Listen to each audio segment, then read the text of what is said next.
Hi, it's David with Veteran Garage Door. Today we're going to go over how to program an 877MAX keypad to your garage door opener. Okay, so today we're going to program our 877MAX to our garage door opener we have set up here.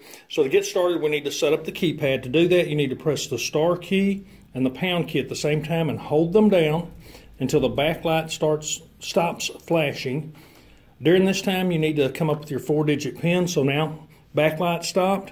We need to enter our 4-digit PIN. Any one of your choosing. We're using 1397. Press pound. It just learned the keypad now, the PIN number that you selected.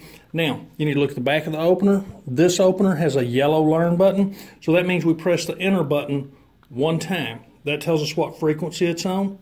Now, again, go back to your learn button, press it one time, LED's on. Go back to your keypad, enter your PIN, 1397. Press enter once. It flashes at us, press the second time. The opener starts working. So the keypad is now programmed, and as long as the backlight is on, you can press the enter button, and the opener is going to start working or stop working, reverse directions. Once the keypad stops flashing, you have to re-enter your PIN.